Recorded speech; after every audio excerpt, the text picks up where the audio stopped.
record button is. Okay, so May 18th, and that will give me time to go through everything and kind of send it back to you if we don't have everything in there. Also, we are thinking that we probably will be audited next year, or at least the year after that, but probably next year. And that means that all of our materials and resources and evidence for this year needs to be in place. So that's why I'm going to keep kind of reminding you. Jessica linked this slide deck in the chat, so you have access to it. And also, who just asked, Angela asked if the slide deck will be archived on the Title I guidance website. Yes, and we'll also talk about that at the end of this. So May 18th.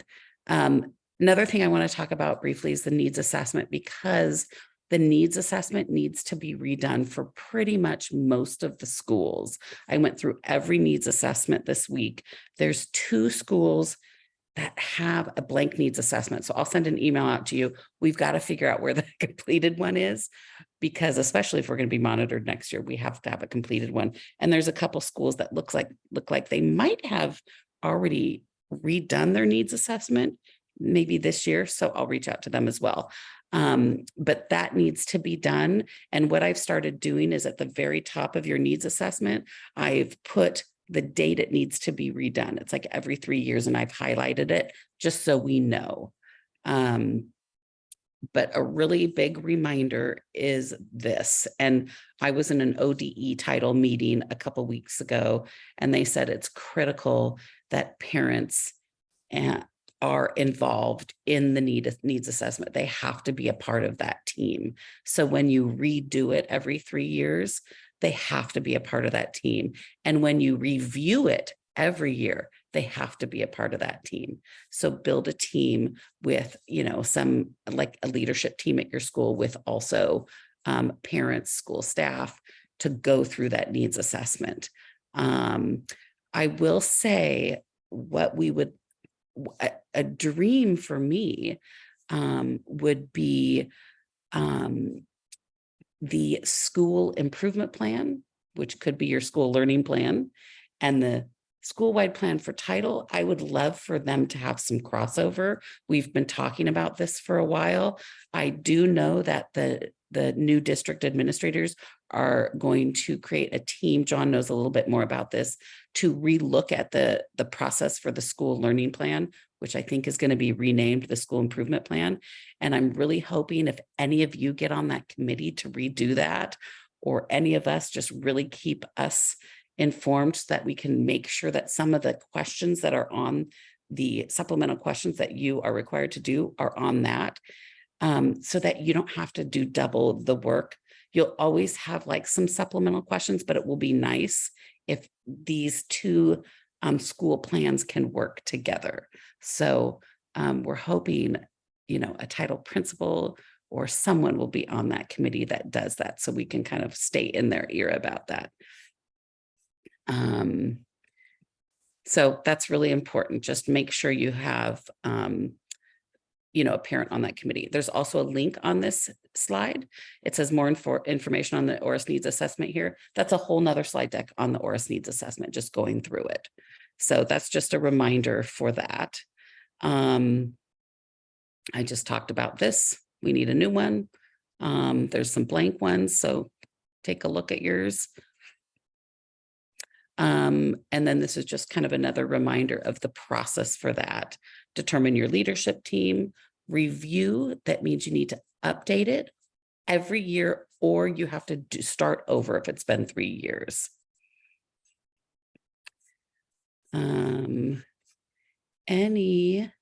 Okay, Jen says, I'm planning to do this our May staff development small groups. That's a great idea. Great idea. Jen, if you can share like your process, that would be cool, because then I can include it on this needs assessment binder as kind of a way to make this work. So are there any questions about the digital binder or the needs assessment before we move into inventory and expenditures? Yeah, so I know we've talked about moving away from the ORAS and aligning the needs assessment with the district strategic plan. We're just not far along enough with that. So I know you're supposed to redo every 3 years. I wouldn't worry about that. Just make sure that it's updated for this year. And then over the course of the next year, we can look at having a different needs assessment. If you've been following the strategic plan, we have the 4 buckets of strategies, and you'll be choosing to, well, I should say, go ahead and move forward with your improvement planning over the summer, even though there's no template right now, because you're going to have goals for improvement, academic goals required for Title I, strategies to achieve those goals. So you can do that work with an eye on the strategic plan, even though there's not a nice little package to put it in.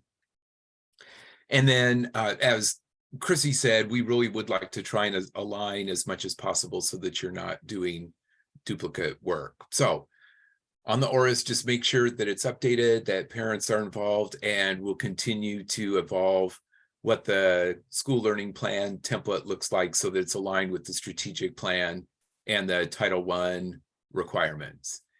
Yeah,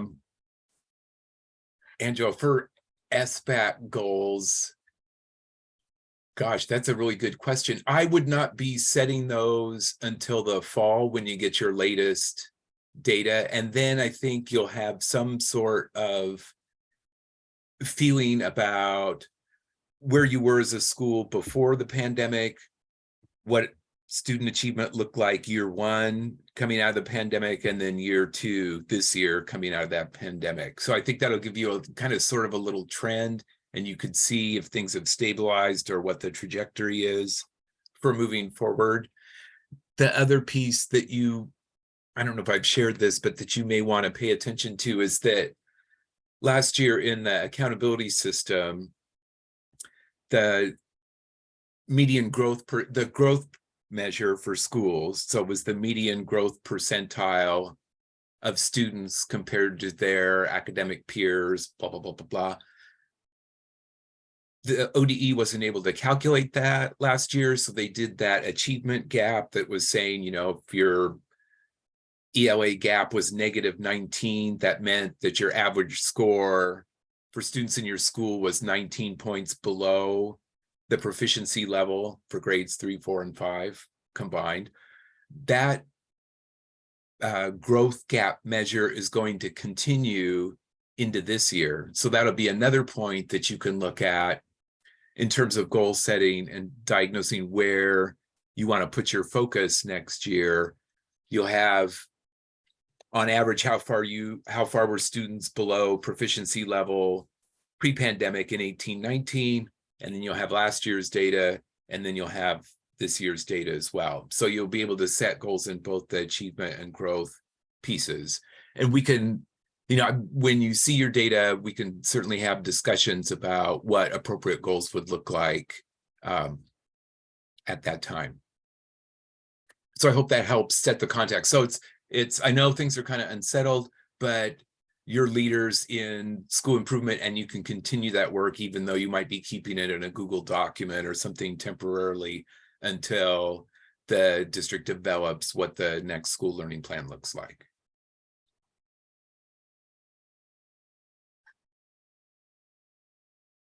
Great. Thanks, John. And Angela, if you ever want help organizing like a work group with title administrators, let me know. And if you guys want to do it in person, I can find a room and get an invite out, whatever it is you need. So, but it kind of sounds like John's suggesting not to redo the ORIS, but maybe to just update it, which would still be a good idea to get to collaborate on until we get the district on board. Okay. So Jessica, Angela, I'll email you and we'll kind of get moving on that. And Jessica is going to talk about inventory and expenditures. Hello, everybody. So I want to start off with, you need to be updating your inventory logs, putting as much information as possible. I will be working on this week to upload a requisition list and Wells Fargo P card purchases onto a separate tab onto your inventory lists for easier reconciliation. If you have any questions, please feel free to send me an email. Also, I'll be sending out an email next week with your current budget balances and the deadlines that you need to spend and receive by. At this point, purchases need to be expended by June 30th, 2023. If you have expenditures that will occur after that date, for example, your summer programs, you need to email or communicate that with the title team. The summer programs, the district is funding summer school centrally. So if you are using title funds for extended pay or materials, please make sure that it is to supplement what the district is providing, not to supplant. You need to be spending down your funds. At this point, there's no communication from ODE that there will be a carryover waiver this year, which means that as a district, we can only carry over 15% of our total allocation from 2023 funds. And going back to that date of June 30th, that if you have not spent down your funds by that date and have not communicated with the title team, that we will have to sweep those funds to spend it down to that 15%. Does anyone have any questions? I do. Is this new? I thought the grant expired September 30th and we always had access to those funds until September 30th. Yes, so it does expire on September 30th, but if we can't get spending down to that 15% before, I need to make sure that we have enough time as a centrally to spend down the funds so we don't risk losing anything that's above that 15% of the total allocation. So if So you Erin, have other plans, oh, go ahead, John. Go ahead. So Erin, that last line, if you haven't spent down your funds by June 30th, you need to tell us before June 30th what you want to spend over the summer so that we know that that's going to be committed and in process, and then we get that process before September 30th. So you do have access, but if you don't say anything by 6:30, we're going to assume you're done. And then, as Jessica said, sweep those funds in. Does that make sense? Yeah, thank you. Many of us have money for salary, like summer planning. Yeah. So you wouldn't sweep that, right? No, if it's in the narrative and it says it's for, well, as long as in the narrative we can tell that it's for summer planning, we'll know that you're planning on using that. It's the stuff that was supposed to happen during the year that we need a plan for. Would Does that you make check sense? with us before you sweep any money? I'm sorry, say that again. You kind of Check cut with out. us before you sweep any money? Or at least send us, we're sweeping it email to all of Yeah. us. Yeah, Okay. we can definitely send a reminder that, or I should say, Jessica, does that work to send a reminder before the end of June Yes. about? Okay, I definitely can. And is it possible, like I built in sub-release collaboration time in our narrative, is it possible to make a journal entry note to change if we decide to buy stuff instead? If it's already in our plan, we just might spend more. Yeah, Okay. just send me an email and Okay. we'll discuss it. All right, thanks. I don't know. I just wanted to, since we're talking about spending down, my school, I don't know if others are experiencing this. I'm having a lot of trouble spending my money because of the pre-approval process is taking a lot longer than I've experienced in the past. And so I'm not able to spend my money in a timely manner. I don't know if it's just me and I'm doing something wrong with my secretary that I need to read a guide or something, but we are not being very successful in getting pre-approval for a lot of things we're asking for. So the pre-approvals go to the grants team first, and unfortunately I don't have access to see it until they assign it to me. So if you send me another email saying I create a help desk ticket, here's the ticket number, I can reach out to the grants team to have it shifted into my account faster. And okay, that's such a good question, Jessica. So like, that's what Gabby said she's been doing is like, she'll email you and be like, hey, I submitted this. And then she said it goes faster. But like, can we do pre-approval? I think one part that's been hard is the exact amount rather than being able to say, we plan to spend, food for a family night up to $500. It's in our narrative.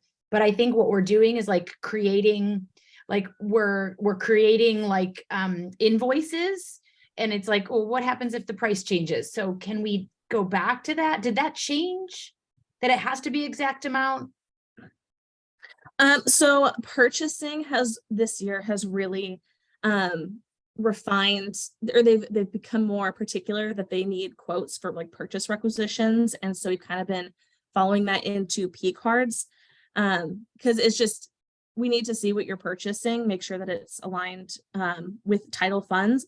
Food is a little bit different subject because I understand usually you're running to Safeway or Costco the day before. But as long as you have a general number of what you'll be spending, and if it comes to a little bit more, if it's just a little bit more, and when it comes to the P card approval, I usually just let it slide. If it's a lot bigger, then I'm going to reach out to you and ask what happened. And so it could just communicate with me, is really key. Maybe Jessica, what we should do maybe in the summer is like meet with you and purchasing department. So they Yeah. can hear like for next year, like I feel like we're stuck in it now, but I had some ideas too of like also, and I think it would help with purchasing. So they can be like, okay, this is what it's like to try and spend the money. And you're like, I want to get this money spent. Because the other piece is like really being able to have open POs for things like books, because those are frequent and ongoing purchases. And if we were like, we had like 5 vendors that we know, then I can create a $5,000 PO and I can just be spending because it's books and we know. So I don't know if we can meet in the summer with the purchasing department to kind of review, to remove the barriers to getting the money spent would be awesome. So, Chrissy, if you want to move on to the next slide, it's actually about purchasing. We are planning on updating our, we are planning on having a get together with the OA4s as well as the principals, Title I next year in the fall, to kind of go over purchasing, because I've definitely had a lot of questions, a lot of communication, especially with your OA4s, about these processes. So I'm just gonna go over my slide and hopefully that'll answer a lot of the questions, or kind of just let you know what the current processes are. So for the P cards, pre-approvals are necessary for P card purchases. Otherwise you risk the chance of it being declined and then you having to pay for it out of general fund. When you reconcile your P card, it does help to have that ticket number pre-approval. Part of that is also in case the grants team handles some of the pre-approvals instead of directing it to me. It just makes it easier to see on all sides what's going on. Also, please be reconciling P cards and approving them in a timely manner. Unlike purchase requisitions, P cards don't show up in Business Plus until it gets all approvals and it's been uploaded from the business office. Purchasing considers timely as within 7 days. And so it makes it really hard for everyone to see how much you have in your budget, for us as well as yourselves if the P cards are not reconciled. Purchase requisitions are encumbered immediately, so it reflects right away. The approval process occurs before POs are printed and orders are not to be placed until the purchase order is printed, because that is where it gets all the approval processes, where it's approved. Per the grants team and the business office intranet, open POs should not ever be used for grants. I think that's kind of where the question of just creating an open PO for $5,000 for books, it's just really, it's at this time just not an option. And quotes are necessary for all purchase requisitions. So some of your OA4s have noticed that I've been kicking back a lot of purchase requisitions for that reason. And it's just because I'm trying to speed it up because purchasing will kick it.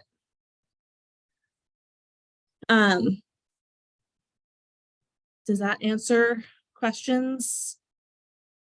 It does answer some of the things that I was wondering about, but another way we're having trouble is like, I hear that and like say we want to buy something from Amazon and by the time we get through the approval process, the prices have changed. And so then we can't, now we have to go back to the drawing board. And I just think a meeting with the secretaries and the purchasing would be really good so that we can all get on the same page, because this is a lot different than what we're used to. And we're trying to spend our money. We just don't know how to do it. I totally understand. I will definitely get purchasing involved in that fall meeting with the OA4s. And what else was I gonna say? I do understand that Amazon prices do vary. So when you get your pre-approval and you get that quote, I just put what I recommend is just putting together your cart and then just screenshotting that, attaching it to the P-card approval. And like I said, as soon as you email me that the help desk ticket has been created, I can reach out to Grants and have it expedite a little bit faster into my inbox. And then I can get back to you faster, because otherwise Grants takes anywhere from like 2 to 3 days to get through, since they get so many emails and so many tickets.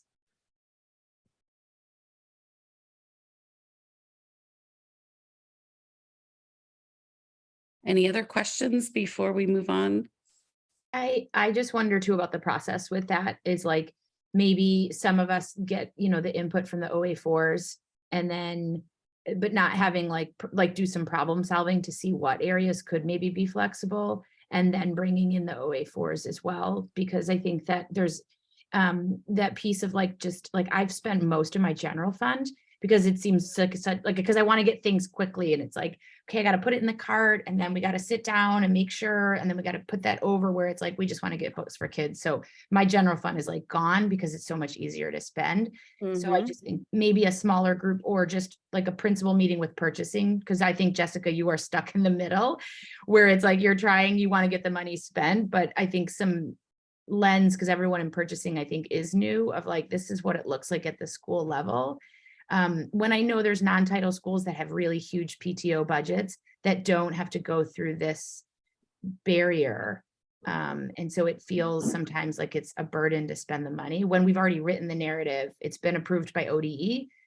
Like, I just don't want purchasing to be limiting us from, like, really, we've been trying to get some books for kids for a really long time that they need. So I see that you're in the middle, and I'm sorry about that, but I wonder, before that fall meeting, there's a smaller group of us that could talk to purchasing. Okay. Yeah. And I'm happy to facilitate that, Jessica. I can reach out. I'm just not even sure who it is. So if you all let us know, I can reach out and maybe have a one-on-one. Okay. Yeah.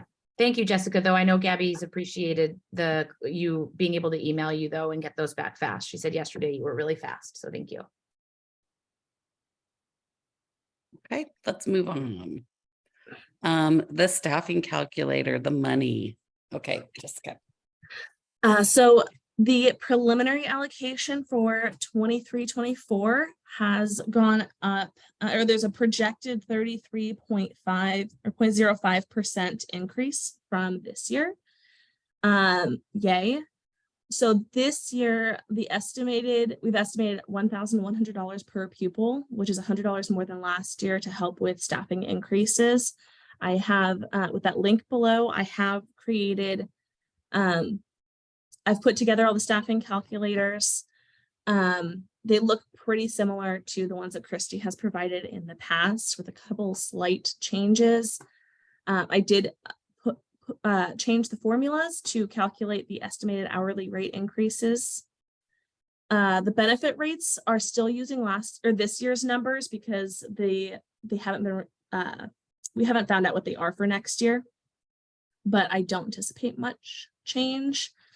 Also, please note that you need to be expending at least 75% of your allocation on staffing. And then, Chrissy, I don't know if you want to link up with the example that I've put together. The main change is I've moved the family engagement portion onto a third tab down at the bottom, just to make it clearer that that is a additional fund on top of your discretionary, on top of what you on top of your $1,100 per pupil. And so you really shouldn't be doing transfers between that budget string and the discretionary. If you are trying to do something like that, please reach out to me and we can maybe troubleshoot and figure out how we can make it work. And so that is, does anyone have any questions?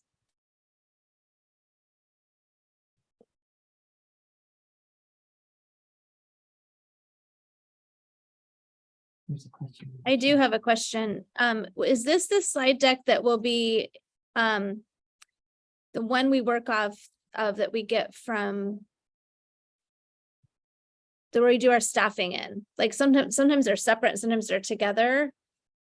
Does my question make sense? You know, we get our workbooks. Are you Yeah, so this- asking if this link for the staffing calculators is the one? That is the link, I believe, right, Jessica? Okay. Yes. Because it sometimes is. it's been two and then I had to remember to type it in both places and I'm always afraid of being the one to mess it up. So it will be linked is what I hear you saying, Chrissy. Yeah, it's gonna stay on this deck and then we're hoping to, I always got confused about the staffing calculators about where they were as well. And then I found them on the Title I guidance site and I just bookmarked that site. Okay. Are they on there now? Jessica, did you put the updated ones on the Title I guidance site? Oh, I'm asking. I about our don't think so. staffing I will get sure. workbooks. I'm asking about our staffing workbooks. Is that what's on the first tab? It's what we get, when we get our staffing workbooks, there's usually a tab just for title and addition, and I feel like last year they weren't married. Principals help me out. Do you know? Yeah, I think there's what? both, Angela. I think I usually work off both worksheets. Okay. Though it will update on the one we get from HR. We have to do both. Okay, Yeah, we have to do both. Discretionary isn't Okay. on that one.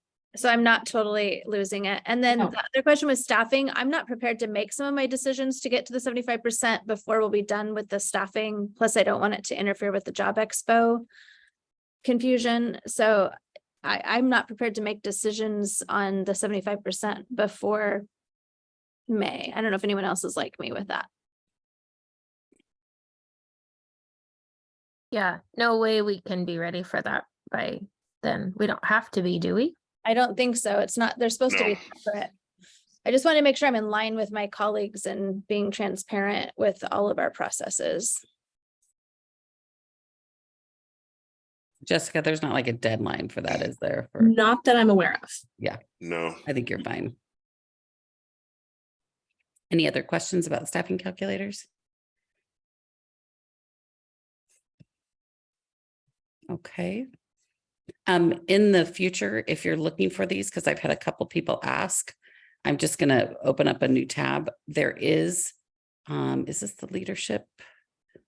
The elementary leadership site, you can get it from here. There's the Title I guidance button right at the top. And these are last year's, and then Jessica will update that and put this year's in there. And that is the Title I guidance site. And then we'll put this slide deck in here as well.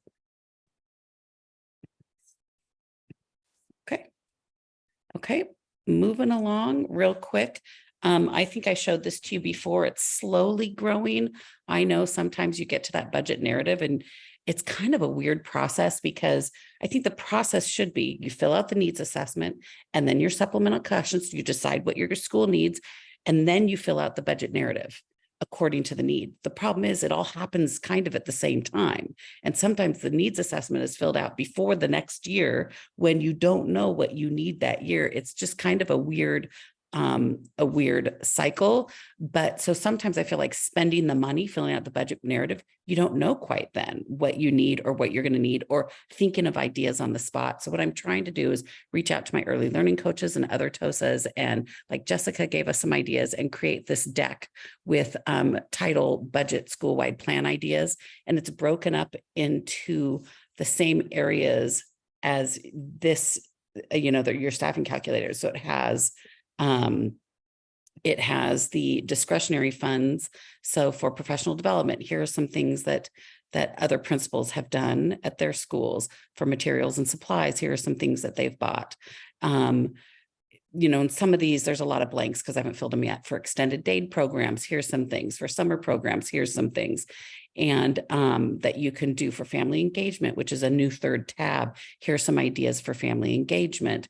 And there's links in there of how they did it, pictures, family game night. There was the making of an art museum.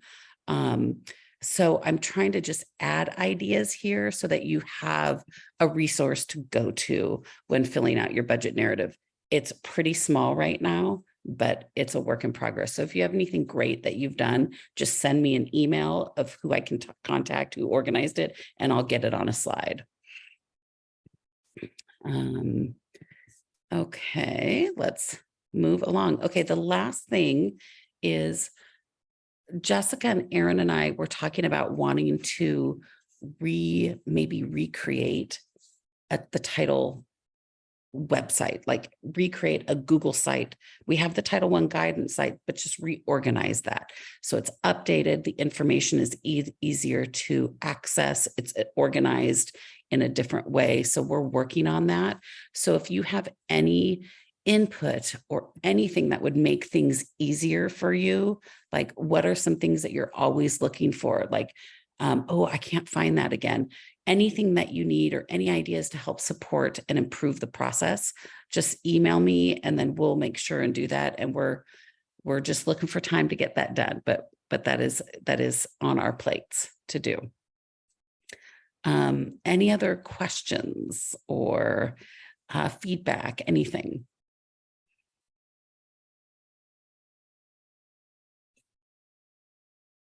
Okay, John, do you have anything to add?